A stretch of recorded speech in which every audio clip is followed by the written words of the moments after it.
मैं संविधान हूं। 1947 में आजाद हुए भारत के सामने सबसे बड़ी चुनौती थी धार्मिक स्वतंत्रता, अल्पसंख्यकों के हितों की रक्षा का ख्याल करना। जाहिर है 1947 का साल आजादी के साथ बंटवारे का दर्द भी लाया।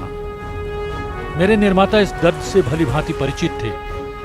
आजाद भारत में किसी के साथ भी धार्मिक आधार पर भेदभाव न हो, सभी के साथ न्याय हो, मिलने वाले अधिकार समान हो, इन तमाम बिंदुओं पर तार्किक चर्चा हुई और इस चर्चा की शुरुआत की संविधान सभा की एकमात्र मुस्लिम महिला बेगम एजाज रसूल ने।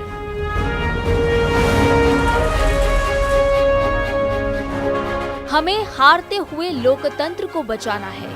अगर धार्मिक टकराव हुआ तो प्रगति का कोई अर्थ नहीं रह जाएगा। ये शब्द थे कानून और दुनिया के संविधान की जानकारी रखने वाली बेगम एजाज रसूल के। दरअसल संविधान सभा के सामने एक सबसे नाजुक मसला विभाजन के बाद देश में रह रहे अल्पसंख्यक समुदायों के हितों की रक्षा का था। चुनौती देश की अखंडता और सभी समुदायों को एकता के सूत्र में पिरोए रखने की थी। अल्पसंख्यक अधिकारों के ड्राफ्टिंग कमेटी के सदस्य होने के नाते बेगम एजाज रसूल की भूमिका सबसे महत्वपूर्ण थी। उन्होंने देश की अखंडता को बनाए रखने के लिहाज से संविधान सभा के समक्ष धर्म के आधार पर अल्पसंख्यक मुस्लिमों को आरक्षण देने का कड़ा विरोध किया। साथ ही अल्पसंख्यकों के लिए न्याय और समान अधिकार की गारंटी की मांग की। अल्पसंख्यकों के अधिकारों के अलावा बेगम एजाज रसूल ने संविधान सभा में बहस के दौरान राष्ट्रीय भाषा, भारतीय लोकतंत्र और कॉमनवेल्थ, आरक्षण, संपत्ति अधिकार को लेकर भी अपने मत रखे। राष्ट्रीय भाषाओं को लेकर उनका विचार था कि हिंदुस्तानी हिंदी राष्ट्रीय भाषा हो और एक निश्चित समय के बाद मुस्लिम भी देवनागरी लिपि में हिंदी भाषा को जरूर अपनाएं।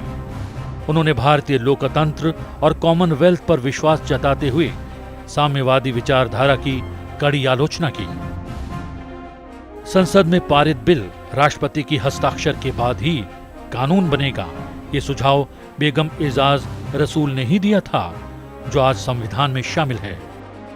पद्मश्री से सम्मानित बेगम रसूल ने उत्तर प्रदेश, बिहार, मद्रास आदि प्रांतों में जमींदारी संबंधी कानून, खेती की जमीन और कारखानों की व्यवसायिक जमीन में स्पष्टता न होने के कारण खेती की जमीन पर अन्याय होने की आशंका भी जताई थी। मौलिक अधिकारों पर सलाहकार समिति की 3 महिला सदस्यों में से एक रही रसूल 2 दशकों तक विमेन्स हॉकी फेडरेशन की अध्यक्ष रहीं।